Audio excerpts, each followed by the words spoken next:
بسم اللہ الرحمن الرحیم۔ اے مکہ، تو مجھے ساری دنیا سے زیادہ پیارا ہے۔ حضرت صلی اللہ علیہ وسلم مکہ مکرمہ سے مدینے کی ہجرت کا ارادہ کر چکے تھے، صرف خدا کے حکم کے منتظر تھے۔ لہٰذا دوپہر کی سخت دھوپ میں آپ گھر سے نکلے اور حضرت ابو بکر کے یہاں پہنچے اور فرمایا، مجھے ہجرت کی اجازت ہو گئی ہے۔ حضرت ابو بکر نے بڑی بےتابی سے پوچھا، میرے ماں باپ آپ پر فدا ہو، کیا مجھے بھی ساتھ چلنے کی اجازت حاصل ہوگی؟ آپ نے فرمایا، ضرور ضرور۔ حضرت صدیق اکبر یہ سن کر اتنے خوش ہوئے کہ آنکھوں میں آنسو نکل پڑے۔ جب مکہ مکرمہ میں سورج غروب ہوا اور سب طرف اندھیرا چھا گیا تو قریش کے نوجوان مشورے کے مطابق تلواریں ہاتھ میں لے کر رسول خدا کے گھر پہنچے اور راستہ گھیر کر بیٹھ گئے کہ آپ سو جائیں تو کام تمام کر دیں گے۔ حضور نے حضرت علی رضی اللہ عنہ سے فرمایا، میں چل رہا ہوں، تم میری چارپائی پر میری چادر اوڑھ کر سو جاؤ تاکہ کفار کو شبہ نہ ہو۔ انشاءاللہ تم کو کوئی تکلیف نہ ہوگی، اور میرے پاس لوگوں کی جو امانتیں ہیں صبح سب کو واپس کر دینا، پھر تم بھی مدینہ چلے آنا۔ جو نوجوان خدا کے رسول کے سونے کا انتظار کر رہے تھے اور قتل کے ارادے سے بیٹھے تھے، وقت پر خود ان کی آنکھیں بند ہو گئی۔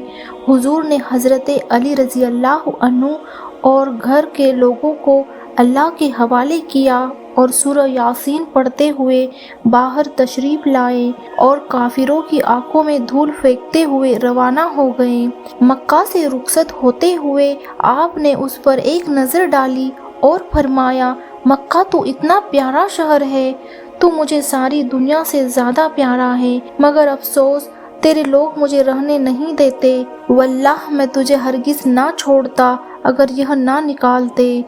حضرت ابو بکر رضی اللہ عنہ حضور صلی اللہ علیہ وسلم کا انتظار کر رہے تھے۔ آپ کے پہنچتے ہی مکان سے روانہ ہو گئے۔ مکہ سے 4-5 میل کے فاصلے پر غار ثور نامی ایک پہاڑ ہے، اس میں ایک غار ہے۔ حضرت ابو بکر اس غار میں گئے اور کوڑا کچرا صاف کیا۔ غار میں چند سوراخ تھے، انہوں نے ایک کپڑا پھاڑ کر سوراخ بند کیے، ایک سوراخ پھر بھی رہ گیا، انہوں نے اس پر اپنا انگوٹھا رکھ دیا اور حضور سے عرض کیا، اندر تشریف لائیے۔ پھر آپ کو لٹا دیا اور آپ کا سر مبارک اپنے جانوں پر رکھ لیا اور حضور آرام فرمانے لگے۔ سوراخ کے اندر سے کسی چیز نے حضرت ابو بکر کے انگوٹھے کو اس زور سے کاٹا کہ وہ تلملا گئے، مگر انہوں نے حرکت کرنا خلاف ادب سمجھا، اس لیے سب کچھ برداشت کیا۔ تھوڑی دیر بعد حضور صلی اللہ علیہ وسلم اٹھے تو حضرت ابو بکر کا چہرہ اترا ہوا تھا۔ جب معلوم کیا کہ کسی چیز نے کاٹ لیا ہے تو حضور نے اپنا لوبان لگا دیا، جس سے فوراً آرام ہو گیا۔ حضرت صلی اللہ علیہ وسلم اور حضرت ابو بکر رضی اللہ عنہ نے اس غار میں 3 دن آرام کیا اور چوتھے دن وہاں سے روانہ ہوئے۔ حضرت صلی اللہ علیہ وسلم تلاوت قرآن میں مشغول تھے اور حضرت ابو بکر کی نگاہیں دشمنوں کو تلاش کر رہی تھیں اور اچانک حملے سے حفاظت کا انتظام بھی کر رہی تھی۔ یہ قافلہ مدینہ طیبہ کا عام راستہ چھوڑ کر سمندر کے کنارے پہاڑیوں سے گزر رہا تھا۔ جب قبیلے قریش نے صبح کو حضرت صلی اللہ علیہ وسلم کو مکہ میں نہ پایا تو سب طرف تلاش شروع کر دی۔ کچھ لوگ ڈھونڈتے ڈھونڈتے غار کے بالکل قریب پہنچ گئے تھے۔ حضرت ابو بکر رضی اللہ عنہ کو ان کے پاؤں کے نشان نظر آ رہے تھے۔ انہوں نے عرض کیا، یا رسول اللہ، آپ پر میرے ماں باپ قربان ہو، یہ تو پہنچ گئے ہیں۔ حضور نے اطمینان سے فرمایا، گھبراؤ نہیں، اللہ ہمارے ساتھ ہیں۔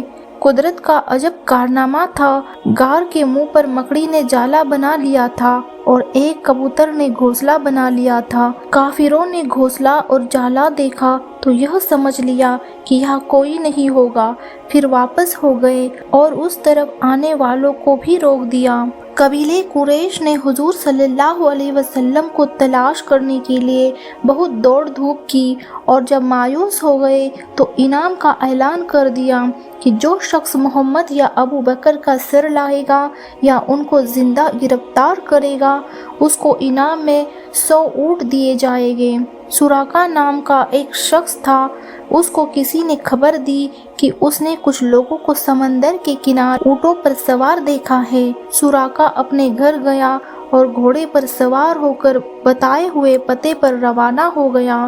جب وہ حضرت صلی اللہ علیہ وسلم اور ابو بکر رضی اللہ عنہ کے قریب پہنچ گیا تو گھوڑے نے ٹھوکر کھائی اور سراقہ زمین پر گر گیا، لیکن پھر گھوڑے پر سوار ہوا اور قریب جا کر حملہ کرنے والا ہی تھا کہ گھوڑے کے پاؤں گھٹنوں تک زمین میں دھس گئے۔